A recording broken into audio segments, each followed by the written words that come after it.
புகழும் புகழ்ச்சியும் ஏக வல்லவனான அல்லாஹுக்கே உரித்தாகட்டுமாக.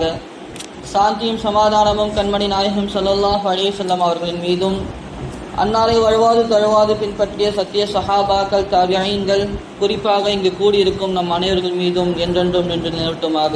ஆமீன். கண்ணியமிக்க அல்லாஹின் நல்லடியார்களே, அல்லாஹு தஆலா இந்த உலகத்தில் நம்மை படைத்தது மட்டுமல்லாமல் இந்த உலகத்தில் நாம் எப்படி வாழ வேண்டும், எப்படி அவனை வணங்க வேண்டும் என்பதாக தனது நபியின் மூலமாக நமக்கு தெள்ளத் தெளிவாக வழிகாட்டியிருக்கிறான். நபி ஸல்லல்லாஹு அலைஹி வஸல்லம் அவர்கள் இந்த உம்மத்தை பார்த்து கூறினார்கள், தரக்துக்கும் அலா மஹஜ்ஜத்தில் பைதா, நான் உங்களை ஒரு தெள்ளத் தெளிவான பாதையின் மீது விட்டிருக்கிறேன். லைலுஹா கநஹாரிஹா, அதில் இரவு கூட பகலை போன்று பிரகாசமானதாக இருக்கும். எந்த ஒரு குழப்பமும் இல்லாமல், எந்த ஒரு கூடுதல் குறைவும் இல்லாமல் ஒரு தெளிவான மார்க்கத்திலே நான் உங்களை விட்டு இருக்கிறேன். அதை நீங்கள் பின்பற்றிக் கொள்ளுங்கள். லா யஸீகு அன்ஹா இல்லா ஹாலிக், அழிந்தவனை தவிர வேறு யாரும் அந்த மார்க்கத்திலே அவன் அந்த மார்க்கத்தை விட்டு புறமுதுகு காட்ட மாட்டான். அழிந்து போகக்கூடியவனை தவிர வேறு யாரும் அதிலே வழி தவற மாட்டான் என்பதாக நபி ஸல்லல்லாஹு அலைஹி வஸல்லம் கூறி காட்டினார்கள். அல்லாஹு தஆலா இதைத்தான் தனது திருமறையிலே அல் யௌம அக்மல்து லக்கும் தீனக்கும், அரஃபாவுடைய நாளிலே அல்லாஹ் ஆயத்தை இறக்கினான். இந்த நாளிலே உங்களது மார்க்கத்தை நான் பரிபூர்ணப்படுத்தி விட்டேன். இஸ்லாமிய மார்க்கம் இருக்கிறது, அது வணக்க வழிபாட்டாக இருந்தாலும் சரிதான், குடும்பவியலாக இருந்தாலும் சரிதான், அரசியலாக இருந்தாலும் சரிதான், வணிகவியல் வியாபாரமாக இருந்தாலும் சரிதான், அனைத்து விதமான விஷயத்திலும் பரிபூர்ணத்துவப்படுத்தப்பட்ட மார்க்கமாக இருக்கிறது.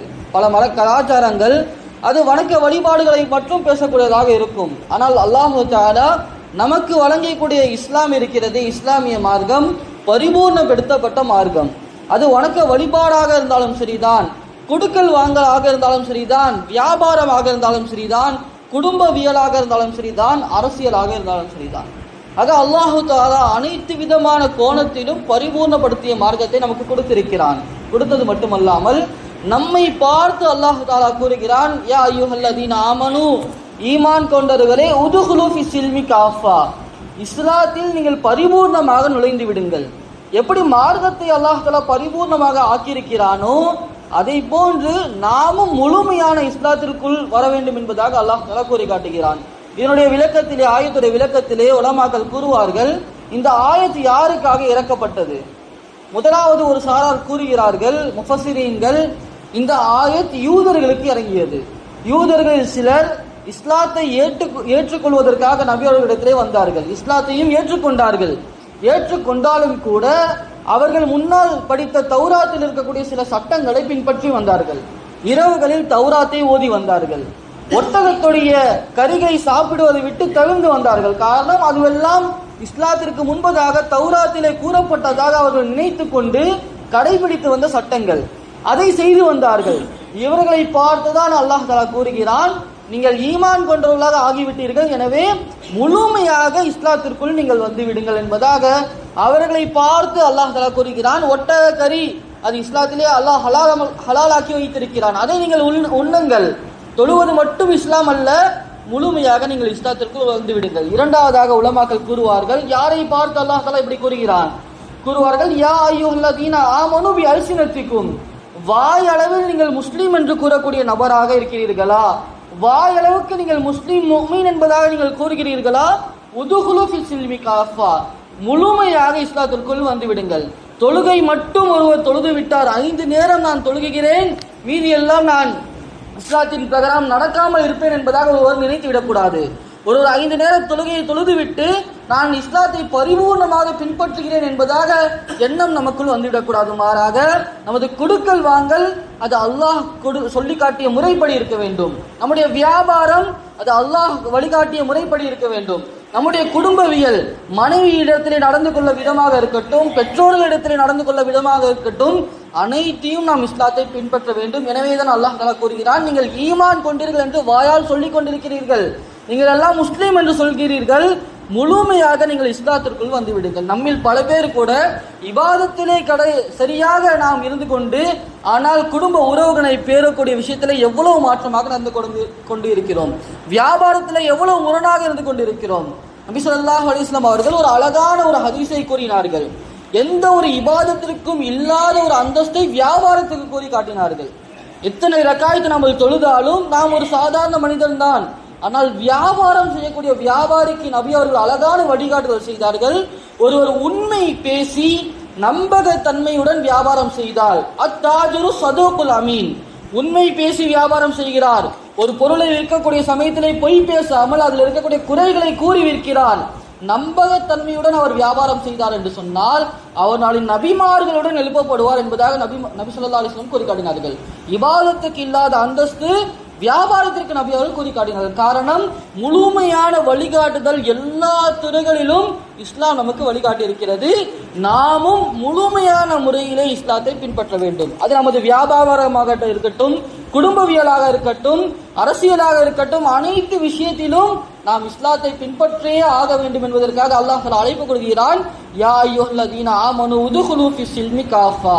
அதே போன்று எப்படி அல்லாஹ் தஆலா பரிபூர்ணமான மார்க்கமுடையவர்களாக நம்மை ஆக்கினானோ அதே போன்று நாம் பிற மத கலாச்சாரங்களை பின்பற்றுவதை அல்லாஹ் தடுத்திருக்கிறான். பிற மாற்றார்களுடைய கலாச்சாரமாக இருக்கட்டும், வணக்க வழிபாடுகளாக இருக்கட்டும், எல்லா விஷயத்திலும் நமக்கு வழிகாட்டப்பட்டிருக்கிறது. எனவே நாம் அவர்களின் கலாச்சாரத்தை பின்பற்றக்கூடாது. மற்ற மதத்தார்களுடைய இபாதத்தாக இருக்கட்டும், அவர்களுடைய நடைமுறை கலாச்சாரமாக இருக்கட்டும், அதற்கு முற்றிலுமாக மாற்றம் செய்யும்படி இஸ்லாம் நமக்கு வழிகாட்டி இருக்கிறது. அதிலே முதலாவதாக வணக்க வழிபாடுகளை நபி ஸல்லல்லாஹு அலைஹி வஸல்லம் அவர்கள் நோன்பை பற்றி சொல்லும்போது கூறினார்கள், நமக்கு முன்னால் வாழ்ந்த வேதக்காரர்கள் அவர்களும் நோன்பு வைக்கிறார்கள், நாமும் நோன்பு வைக்கிறோம். அவர்களது நோன்புக்கும் நமக்கும் இருக்கக்கூடிய வித்தியாசம் சஹர் உணவு சாப்பிடுவது. எனவே நீங்கள் சஹர் உணவை சாப்பிடுங்கள், அவர்களுக்கு நீங்கள் மாற்றம் செய்யுங்கள் என்பதாக கூறினார்கள். ஆக சஹர் உணவு உண்பது மிகப்பெரிய இபாதத்தாக இருக்கிறது. அது மட்டுமல்லாமல் மற்றவர்களுக்கு மாற்றம் செய்யக்கூடிய விஷயமாக இருக்கிறது. அப்போ கண்ணியமிக்கவர்களே, சிறிய சிறிய விஷயத்தில் கூட நபி ஸல்லல்லாஹு அலைஹி வஸல்லம் அவர்கள் ஒரு முஸ்லீம் தனித்துவமான மார்க்கத்தை பெற்றவன், அவனுடைய அடையாளம் அங்கே வெளிப்பட வேண்டும் என்பதாக உணர்ந்தார்கள். அதை வெளிப்படுத்தியும் காட்டினார்கள். நபி ஸல்லல்லாஹு அலைஹி வஸல்லம் அவர்கள் ஆஷுராவுடைய நோன்பை பற்றி நாம் கேள்விப்பட்டிருப்போம். ஆஷுராவுடைய மதீனாவுக்கு நபி ஸல்லல்லாஹு அலைஹி வஸல்லம் அவர்கள் வரக்கூடிய சமயத்திலே யூதர்கள் எல்லாம் ஆஷுராவுடைய நோன்பை வைத்து வந்தார்கள்.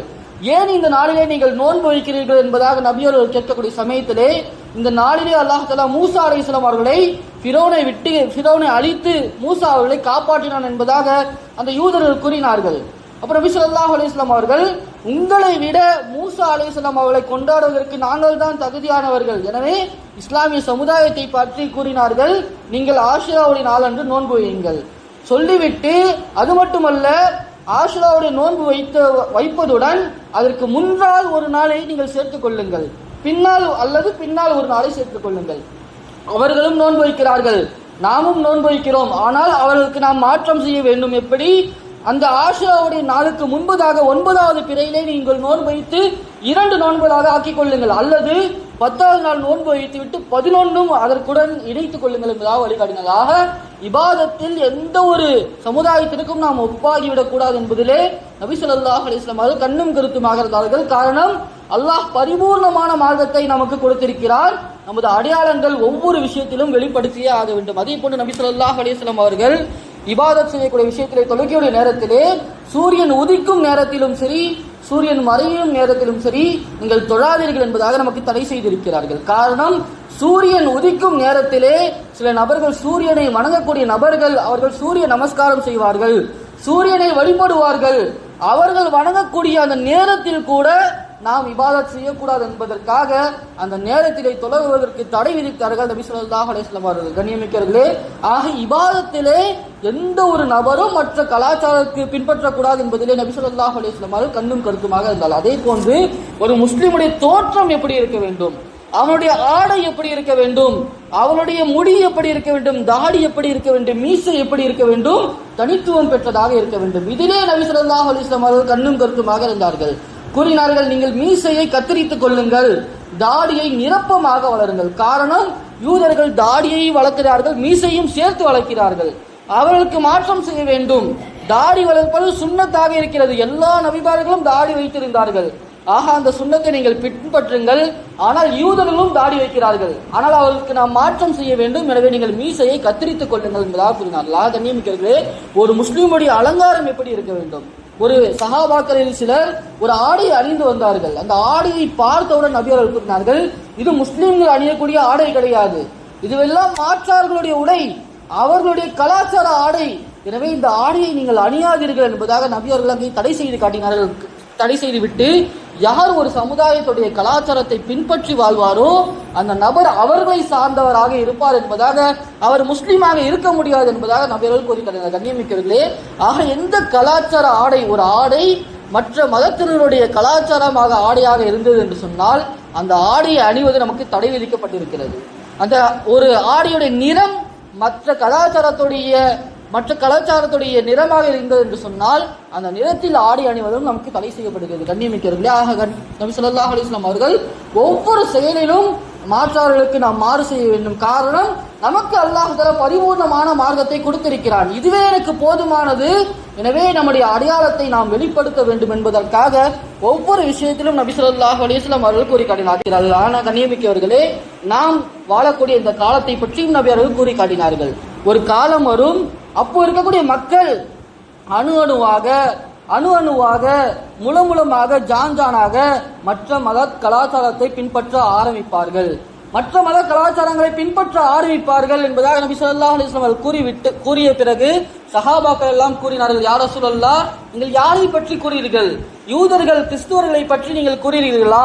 அவர்களை முஸ்லிம்கள் பின்பற்ற ஆரம்பிப்பார்கள் என்பதாக நீங்கள் கூறுகிறீர்களா என்பதாக கேட்கக்கூடிய சமயத்திலே நபி அவர்கள் கூறினார்கள், ஆம், நான் அவர்களை பற்றி தான் கூறுகிறேன். அவர்கள் ஒரு உடும்போடைய பொந்துக்குள் சேர்ந்து போனாலும் கூட முஸ்லிம்கள் அது நன்றாக இருக்கிறதே என்பதாக எண்ணி அதனுடன் கூற ஆசைப்படுவார்கள். கண்ணியமிக்கவர்களே, நாம் பார்த்து கொண்டிருக்கிறோம், சின்ன சின்ன செயல்களிலே நாம் என்ன செய்கிறோம், இதுவெல்லாம் ஒரு பாவமா இல்லை என்பதாக கருதி கொண்டு அவர்களுடைய கலாச்சாரத்தை நாம் கொஞ்சம் கொஞ்சமாக பின்பற்ற ஆரம்பித்துக் கொண்டே இருக்கிறோம். எத்தனையோ வீடுகளிலே இன்னைக்கு தீனை அறிந்து தொழுகைக்கு வரக்கூடிய தொழுகையாளர்களுடைய வீட்டிலே கூட இன்னைக்கு பர்த்டே ஃபங்க்ஷன்கள் கொண்டாடப்படுகிறது. ஒவ்வொரு பிள்ளையுடைய பிறந்த நாளுக்காக கேக்கு வெட்டி செலிப்ரேஷன் செய்யப்படுகிறது. இது யாருடைய கலாச்சாரம் என்பதாக நாம் சிந்தித்து பார்க்க வேண்டும். இது முழுக்க முழுக்க கிறிஸ்துவர்களுடைய கலாச்சாரம். அந்த கலாச்சாரத்தை இன்னைக்கு கொஞ்சம் கொஞ்சமாக நமது உம்மத்திலே பரவலாக ஆகிவிட்டது. இது போன்று எத்தனையோ கொண்டாட்டங்கள், தீபாவளி வந்தது, இஸ்லாமிய குடும்பத்திலே எத்தனை குடும்பங்களிலே பட்டாசுகள் வெடிக்கப்பட்டது என்பதாக, எத்தனை பெற்றோர்கள் நாம் பட்டாசுகளை வாங்கி பிள்ளைகளுக்கு கொடுத்திருக்கிறோம் என்பதாக சிந்தித்து பார்க்க வேண்டும். கண்ணியமிக்கவர்களே, இதுவெல்லாம் மிக கடுமையாக கண்டிக்க வேண்டிய செயல்களாக இருந்து கொண்டிருக்கிறது. உமர் ரலியல்லாஹு அன்ஹு கூறி காட்டுவார்கள், நீங்கள் மற்றவர்களுடைய கலாச்சாரத்தை பின்பற்றி கொண்டு அவர்களுடைய அந்த திருவிழாக்களை, அவர்களுடைய கொண்டாட்டங்களை நீங்களும் சேர்ந்து கொண்டீர்கள் என்று சொன்னால் அல்லாஹ்வுடைய சாபம் உங்கள் மீது இறங்கும் என்பதாக கூறி காட்டினார்கள். கண்ணியமிக்கவர்களே, அப்ப நாம் சிந்தித்து பார்க்க வேண்டும். வரக்கூடிய காலங்களில் இன்னும் இந்த ஆண்டுடைய கடைசி வாரத்திலே நாம் இருந்து கொண்டிருக்கிறோம். அடுத்தது ஒரு வாரத்திலே நியூ இயர் வரக்கூடிய சமயமாக இருந்து கொண்டிருக்கிறது.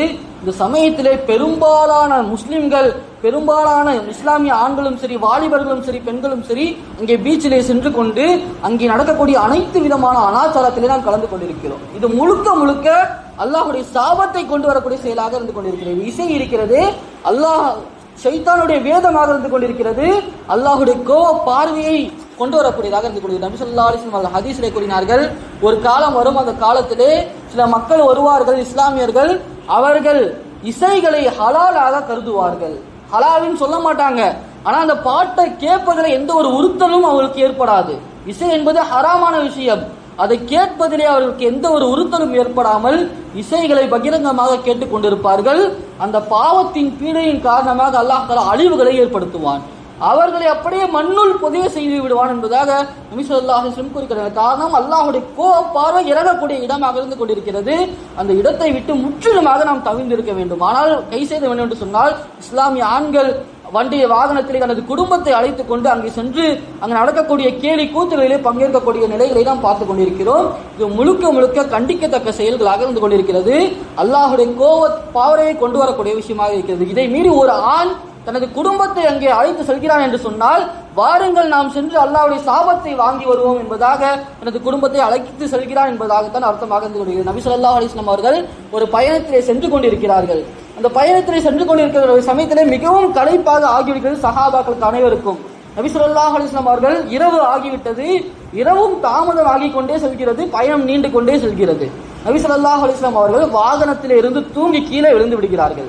இது போன்று விழக்கூடிய சமயத்திலே அபூ கத்தாதா ரலியல்லாஹு அன்ஹு அவர்கள் நபி அவர்களை தாங்கி தாங்கி பிடித்துக் கொண்டே வருகிறார்கள். நபி அவர்களுக்கு தூக்க கலக்கத்திலே என்ன நடக்கிறது என்பதே தெரியவில்லை.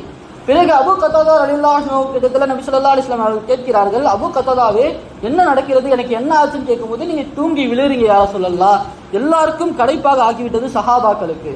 உடனே நபி ஸல்லல்லாஹு அலைஹி வஸல்லம் அவர்கள் இரவும் தாமதம் ஆகிறது, இப்போ தூங்கினா ஃபஜ்ருக்கு எல்லாருமே எந்திரிக்க முடியுமா என்பதாக தெரியவில்லை.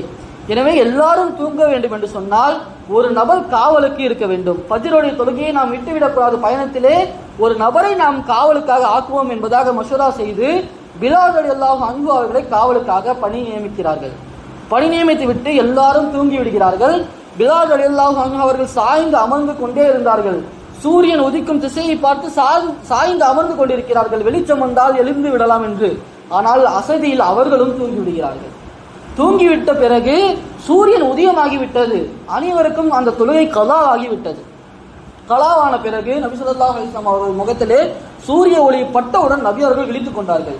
விழித்துக் கொண்டு பிலால் அவர்களை பார்த்து கேட்டார்கள், பிலால் அவர்களே, உங்களை நம்பி ஒப்படைத்த பொறுப்பை நீங்கள் இப்படி செய்து விட்டீர்களே. பிலால் ரலியல்லாஹு அன்ஹு கூறினார்கள், யா ரசூலல்லாஹ், களைப்பு, உங்களை யார் தூங்க வைத்தானோ அந்த ரப்பு தான் என்னையும் தூங்க வைத்து விட்டான் என்பதாக கூறினார்கள். உடனே நபி ஸல்லல்லாஹு அலைஹி வஸல்லம் அவர்கள், சூரியன் உதயமாகிவிட்டது, கொஞ்ச நேரம் ஆகிவிட்டது, நபி அவர்கள் உடனடியாக அந்த தொழுகையை கலா செய்திருக்க வேண்டும், உடனடியாக நாம் தொழுகை கலா செய்ய வேண்டும், தொழுகை சூரியனும் உதயமாகிவிட்டது, உயர்ந்து விட்டது, வாருங்கள் தொழுகலாம் என்பதாக கூறவில்லை. இங்கே ஒரு பாவம் நடந்து விட்டது. நாம் எல்லாம் ஃபஜ்ர் தொழுகையை விட்ட பாவத்தை இந்த இடத்திலே நாம் செய்து விட்டோம். பாவம் நடந்த இடம், ஷைத்தான் இங்கே வந்த இடம் இது. எனவே நாம் இங்கே தொழுகக்கூடாது, வாருங்கள் செல்வோம் என்பதாக இந்த பாவம் நடந்த இடத்தை விட்டு தள்ளி சென்று அங்கே தொழுதார்கள். கண்ணியமிக்கிறவர்களே, இன்று நாம் வீடுகளை நாம் எடுத்துக்கொள்ளலாம். எத்தனை ஃபஜ்ருடைய தொழுகையை நாம் தொழுகாமல் தூங்கிக் கொண்டிருக்கிறோம். ஷைத்தான் வரக்கூடிய ஒரு வீடாக நமது வீடு மாறிவிடும். கண்ணியமிக்கிறவர்களே, ஆக தொழுகை விட்ட அந்த இடத்தில் கூட நிற்பதை நபி அவர்கள் கண்டித்தார்கள். தொழுகையை விட்ட அந்த இடம், அது ஒரு பாவம் நடந்த இடம், அந்த இடத்தில் இருப்பது கூட அல்லாஹ்வுடைய கோப பார்வைக்கு அது ஆளாக்கி விடக்கூடாது நம்ம என்பதாக பயந்து நபி அவர்கள் இங்கே நாம் தொழுக வேண்டாம், சற்று சென்று இந்த இடத்தை விட்டு சென்று அங்கேயே சென்று நாம் தொழுவோம் என்பதாக கூறினார்கள். அது மட்டுமல்ல, பல பயணத்தில் நபி ஸல்லல்லாஹு அலைஹி வஸல்லம் அவர்கள் சில இடத்திற்கு சென்றார்கள் என்று சொன்னால், இங்கிருந்து வேகமாக நகர்ந்து செல்லுங்கள், இந்த இடத்தில் தான் அல்லாஹ் தஆலா ஆது சமுதாயத்தை அழித்தான், இந்த இடத்தில் தான் அந்த கூட்டம் பாவம் செய்ததின் காரணமாக அல்லாஹுடைய கோப பார்வை இறங்கிய இடமாக இந்த இடம் இருந்து கொண்டிருக்கிறது, எனவே இங்கிருந்து நீங்கள் விரைவாக செல்லுங்கள் என்பதாக கூறுவார்கள். கண்ணியமிக்கர்களே, ஆக பாவம் நடக்கக்கூடிய இடம் அது அல்லாஹுடைய கோப பார்வைக்குண்டான இடமாக இருந்து கொண்டிருக்கிறது.